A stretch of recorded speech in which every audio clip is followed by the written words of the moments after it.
Hi, my name is Patruni Chidananda Shastri. I'm a drag artist from Hyderabad, India, and you are listening to Drag Me to Heaven, a podcast where we talk about faith and drag and how exactly they intertwine with each other.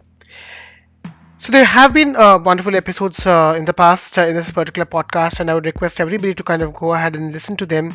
Conversations are cooking on very wonderfully, and we are able to kind of dive into multiple aspects of religion, faith, and how exactly they interline with each other. So this is a very interesting space, and I'm getting very wonderful feedbacks and conversations from people who are listening to it. So please go ahead and listen, support. You can always write to me at pcsas number 3 at gmail.com if you have any questions and suggestions. I'm still in touch with a lot of drag artists. I'm still trying to bring more nuanced conversation about faith and drag, and I hope that I would be able to do it while I am in this particular platform. So for today's episode, we have a very interesting drag artist from all the way from Canada, Vancouver. They are Jolene. They are a drag artist, a Punjabi drag artist who is representing the Punjabi culture in Canada and have been doing some fantastic work. Majority of the audiences which I have seen in Jolene's performances are middle-aged aunties and families which are kind of come ahead and understand and see drag, and that was a very cultural shock for me, how drag can be placed in more of a social setup. And I think that is something which intrigued me to have an interview with Jolene to start with, and their work is something which is phenomenal, and something which is crossing boundaries as usual. So without any further ado, let me quickly go ahead and chime in. Jolene Sulom. Hi everyone, my name is Patruni Chidananda Shastri, aka Suffocated Art Specimen, aka SAS, and you are listening to Drag Me to Heaven, a podcast where we kind of interview drag artists and know about how their faith and drag coincide with each other, how they navigate the idea of faith within drag and outside of it, and what exactly is the way of living spirituality or living spiritual expression through drag. And we have been kind of very fortunate to interview a lot of drag artists in our previous episodes. So if you're trying to catch up and try to understand where exactly the conversation is going, please go ahead and chime in. There are a lot of information which is out there in the Spotify channel, and we are also available in all other podcast channels. So please go ahead. You can write to us if you have any questions at pcsas number 3 at gmail.com. I'd be more than happy to take feedbacks, understand your concerns, and bring some more nuanced conversations as and when we go forward. So today, to start with, I have a very special guest in the podcast. That is, Jolene Salon. They are from Canada. They are a Punjabi drag artist, and they have created a very vast name of Indian aesthetic drag in Canada.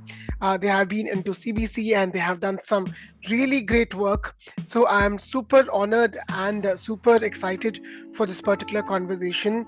Without any further ado, let me quickly go ahead and chime in. Jolene. Hi, Jolene. How are you doing today? Hello, thank you so much. I really appreciate that. That was so sweet of you. Thank I'm you. super excited for this interview. I cannot wait to talk about the topics that we have lined up. It's going to be a fantastic time. Great. Thank you so much. So, to start with, can you please introduce yourself, especially how did you start drag, and Yeah. what people call you when you are not in drag, and also share while sharing this, also share your key beliefs or values of your faith. hmm my name is Jolene Queen Sloan. I am the premier Punjabi drag queen serving glitz and colors of Indian glamour in Canada. I've been doing drag for over 4 years now. Professionally, in the clubs, I would say the term drag. That's what I've been doing from the last 4 years. But I think it's been a part of my life since I've been conscious on this planet. Um, I started drag professionally 4 years ago in Vancouver, British Columbia. Um, when I came here and I visited a gay club for the first time, and I saw the drag queens performing, and my inner child just remember that moment growing up, performing a lot, cross dressing, and not being able to navigate that into if it's right or wrong. Am I doing something wrong, because the world was telling me at least that. So there was no label to it while I was in India. So finding that label in the gay club was amazing, and also seeing these artists being appreciated and getting paid well for their art was another thing that motivated me a lot. So I went to them and I was like, hey, would you mind if I do this and I incorporate my culture into it? Because I tried looking for inspiration at that time, and there wasn't something that really resonated with my persona, that was like particularly Punjabi drag. um, it got popularized, I would say, a year after I started doing drag. I was one of the people who popularized it, but there were so many other wonderful people who did their contribution as well. Um, and that's how drag started. So I just went back to Yukon. That's where I was living. Yukon is like way up north, where 6 months is like a lot of day and 6 months is a lot of night. And I started performing Indian drag. Um, and the reason why I particularly chose this kind of drag was because growing up, I performed at Janmashtami functions happening in India, um, or if there is like any Kavita competition happening, I have always been, personifying Mirabai into it a lot. I grew up with my dadi, my grandmother, really teaching me about Punjabi culture and Indian culture. So I have a lot of knowledge about literature in general, as like, academically. So that's why it's been a really big part of my drag. Great, thank you so much for sharing it. Yeah, You said something which is very interesting, and I would like to kind of give an image to our audience who are listening as well. There was one of your reel or social media content where you were yeah, performing in a space which is filled by a lot of Indian aunties, and some of yeah, them are kind of chiming in while you're performing as well, yeah, which broke the internet, if I could say it in one way. That is something which we don't often see, like yeah. uh, you know it's very hard for us drag artists, especially somebody who's South Asian, to kind of imagine that there is a drag space which we are claiming out of a queer club. Yeah. And you did that, and you kind of gave a very deliberate message that drag is for everyone, and drag is very much inclusive of inclusive of its audience as well. I think So it's like part of, yes, it's a part of me showing up and doing all that. But I would mhm, say a huge part of it was that my main audience is from that age group. Like mm, the aunties out mm, there, they eat me up, is mm, how I put it out there. Like mm, they really like me. And that support, I never expected it while starting drag. I thought it's gonna be younger people than I am who will be supporting me, right?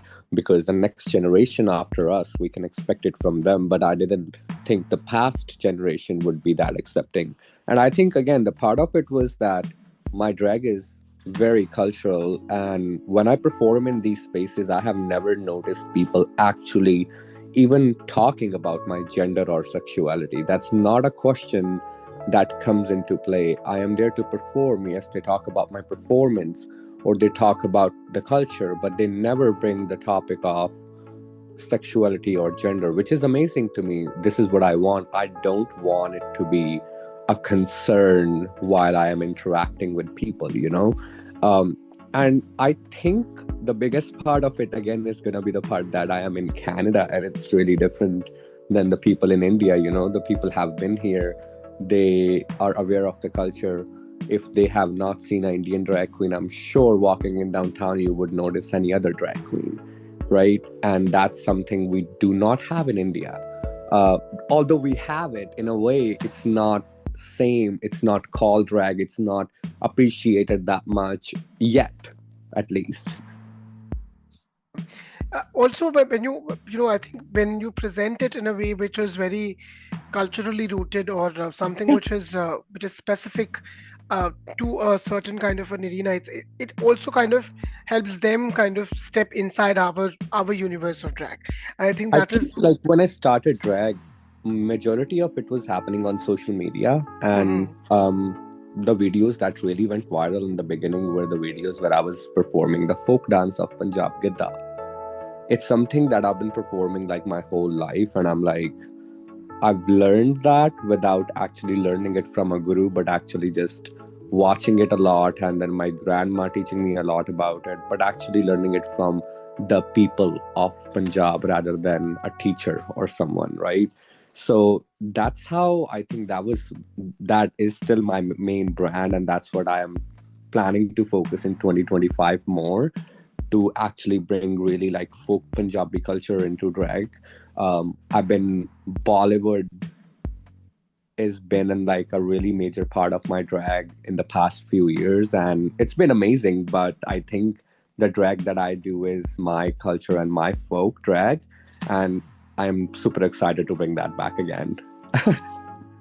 Great. It's really kind of wonderful to know. I will Yeah, quickly kind of add a little question over here. yeah. Like, did your drag journey, like when you started your drag journey, did your faith played any kind of a role in shaping your drag persona? I think my drag was entirely based on my faith initially when I started it. I remember first time performing cross dressing and doing a dance. I was 7 years old in my school back home in Punjab.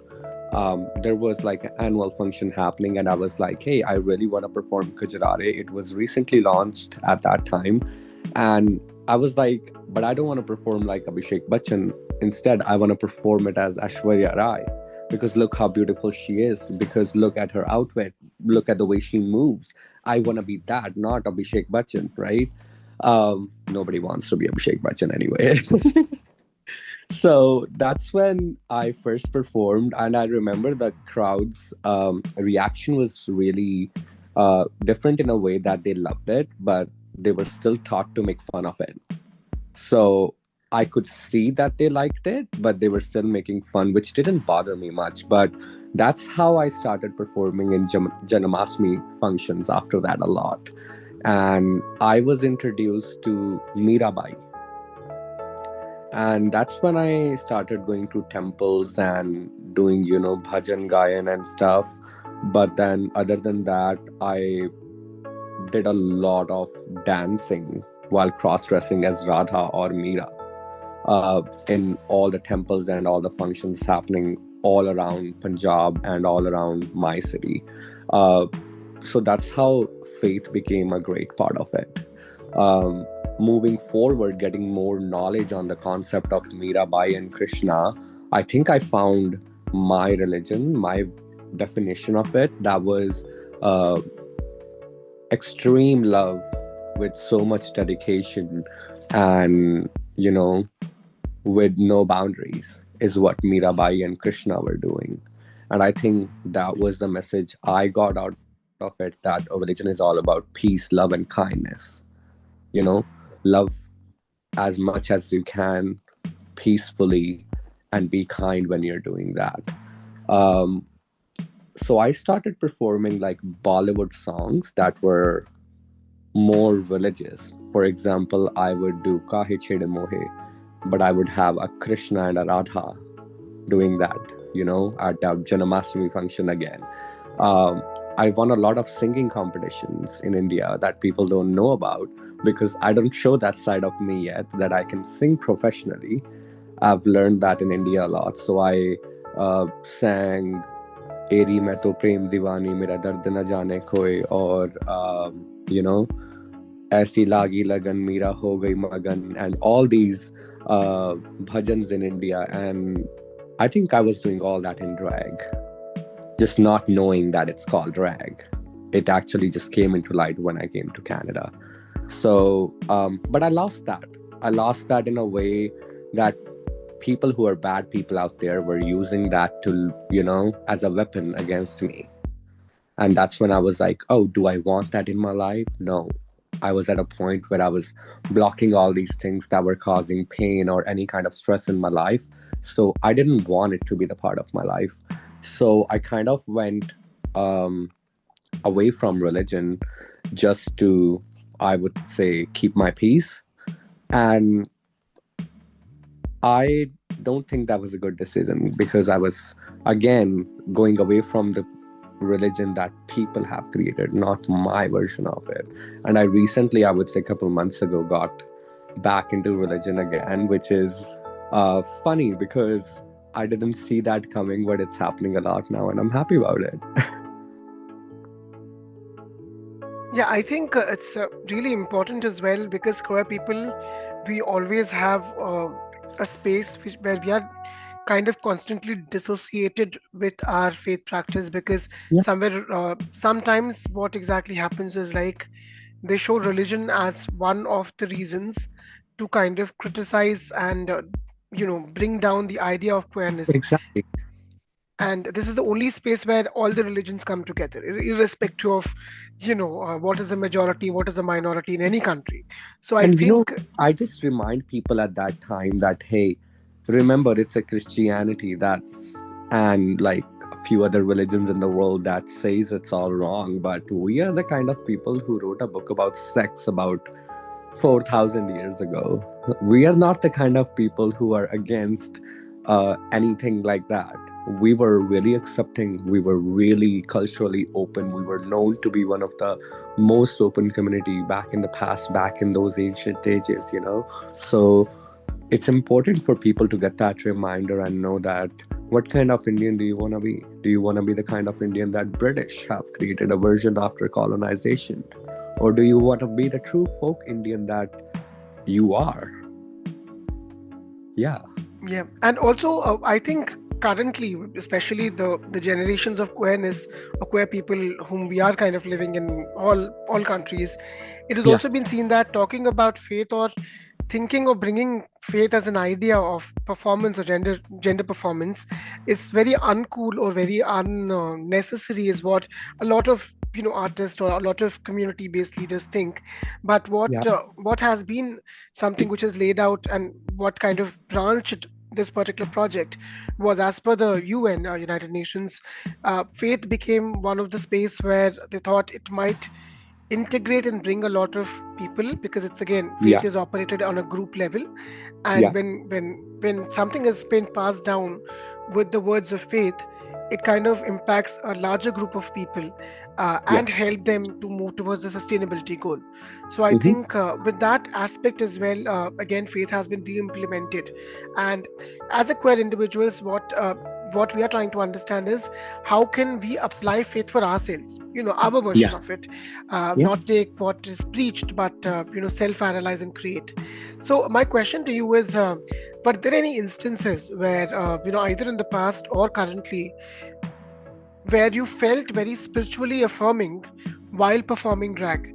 And do you think drag can also be a medium to kind of have faith-based dialogue with individuals or with the communities which we are working with? I think I do get to perform a lot on the spaces that are apart from bar and club sort of spaces. I do a lot of Indian weddings. I do a lot of Punjabi festivals or Indian festivals happening all around Canada. I get to celebrate occasions such as Diwali and Holi and every kind of Indian festival in a very different space. Like tomorrow, I'm performing at someone's 50th birthday, and that's an auntie that's turning 50. And she's a fan of mine, and she doesn't know I'm going there, and it's going to be a surprise performance for her, which is great, which is awesome for me to even, it blows my mind to think that a 50 years old person is a fan of mine and they want to see me perform.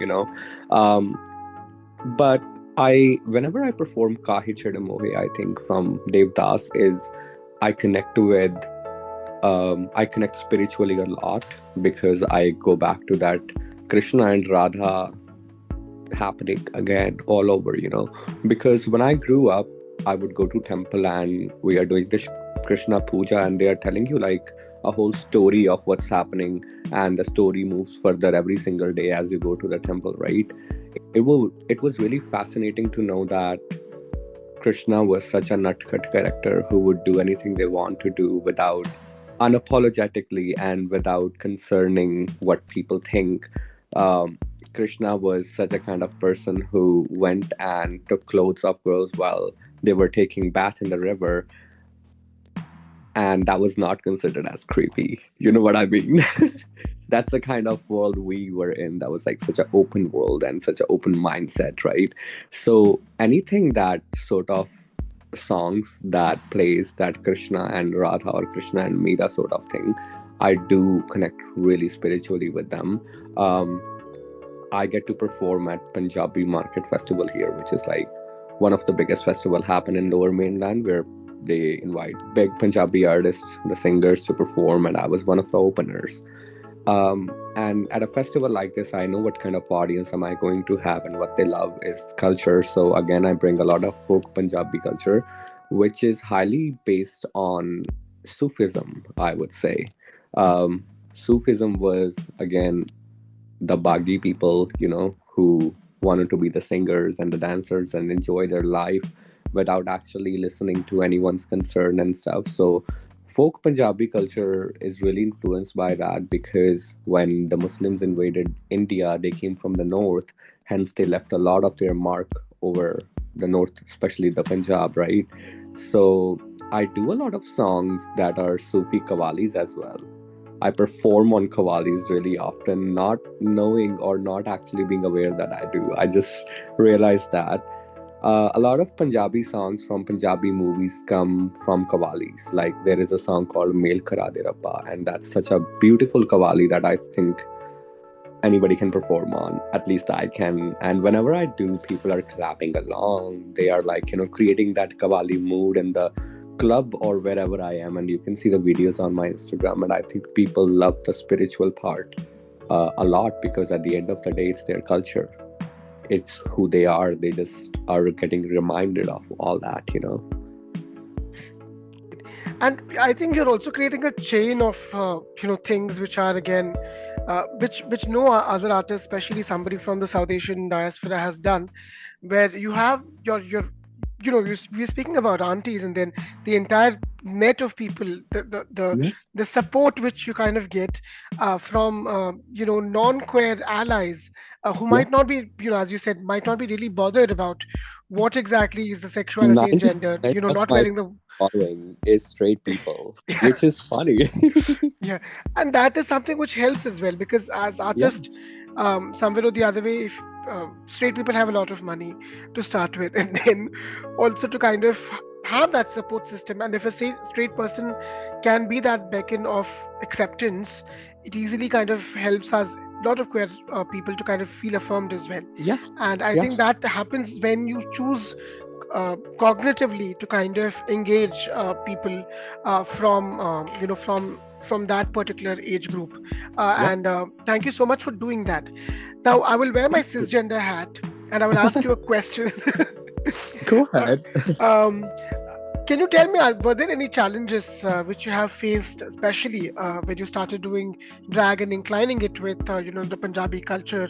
Uh, were there any kind of a backlashes which you have kind of got either within the spaces of performance or within the spaces of the community altogether?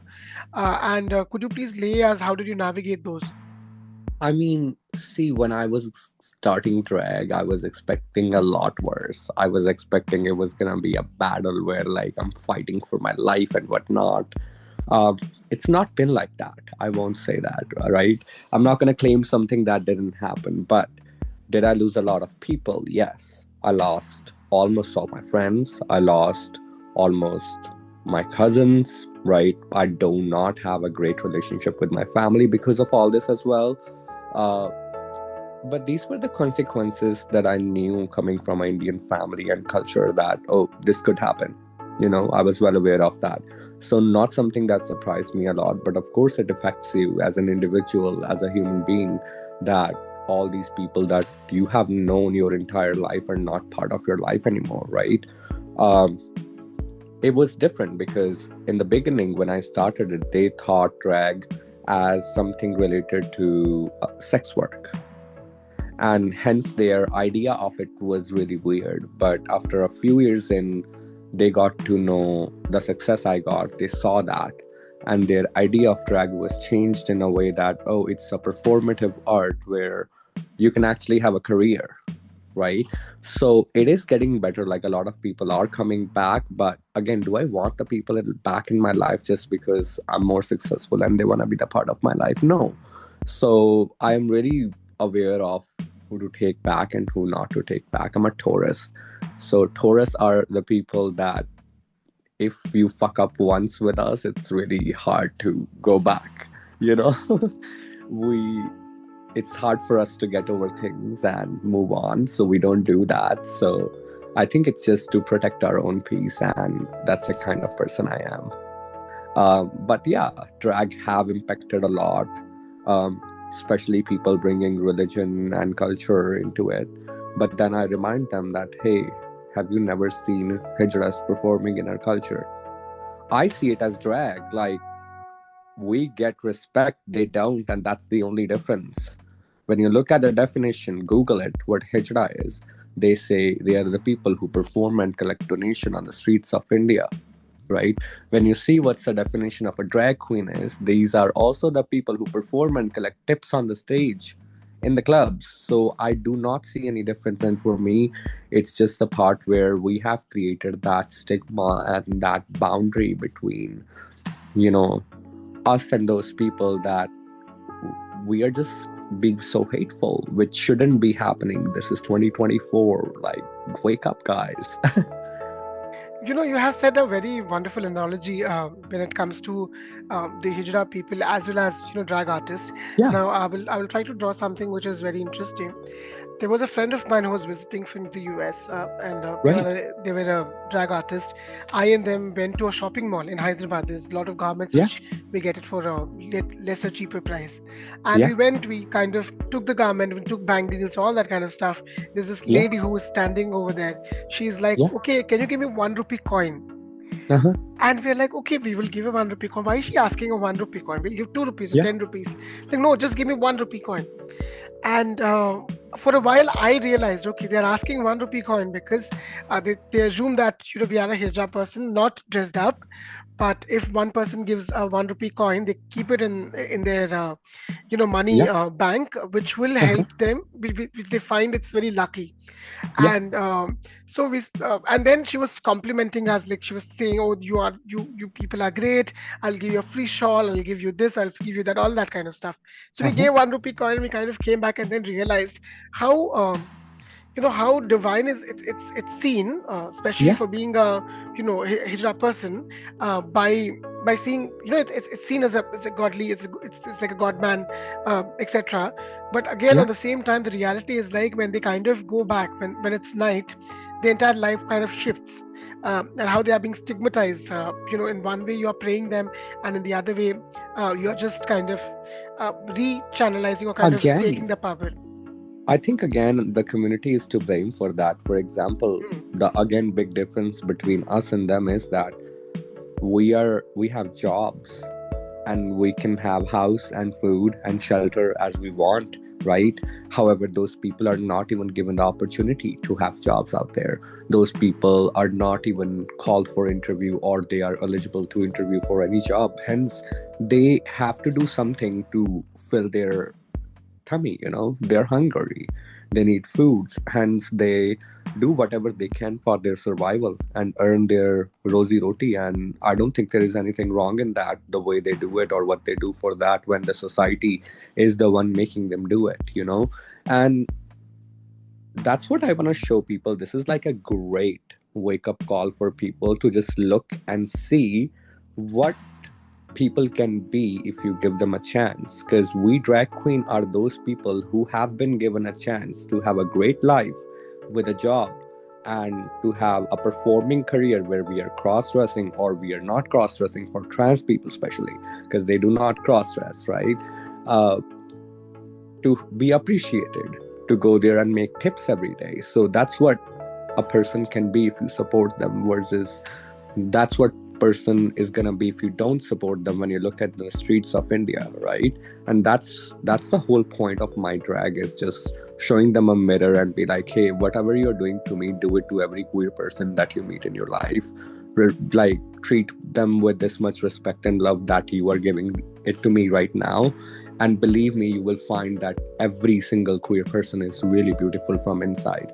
They are just afraid, and they have put on a persona out there to protect themselves and their own peace. Great. So thank you so much for adding that part.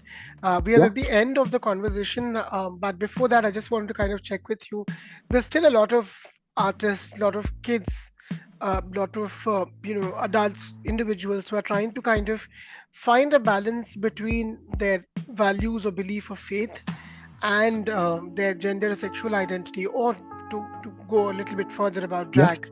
What is your message or what is your wisdom of thought to these individuals who might be listening to this podcast on how should they be navigating, or what should be the approach when having such kind of internal conflicts or conversations? hmm I think the first and foremost thing to remember is that um, in this world that we live in, every person have their own definition of religion. So doesn't matter, like you will meet one person who will think differently about religion, you will meet another person who will have a different opinion on it, and I will have a different opinion on it myself, and that's how everyone have a different opinion. And when there is a situation like that, you should just know that what you think matters, not what other people think matters. Because at the end of the day, what you believe in is the definition of religion. Religion is about faith and belief. And that all depends on what your views on it are, not what people are telling you it should be. The views and the beliefs should not be impacted by what the world is telling you about. Secondly, I think the biggest stage I got to perform growing up and I could have ever asked for was Janmashtami stages and all these religious platforms back home in India. So, like, do not be scared to go and claim that space because you think that people will use religion as a weapon, because they won't. Um, I've been doing that since I was 5 or 7 years old.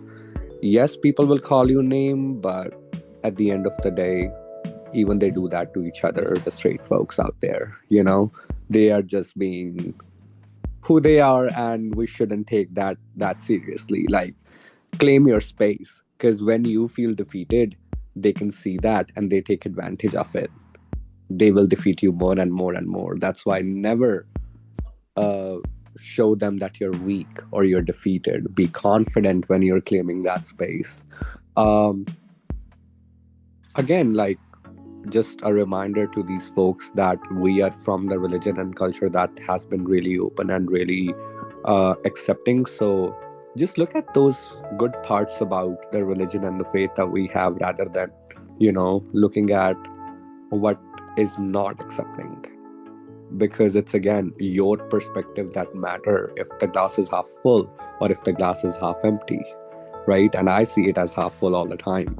And I think that's the reason why I got everything that I have in my life, because I've been always very optimistic.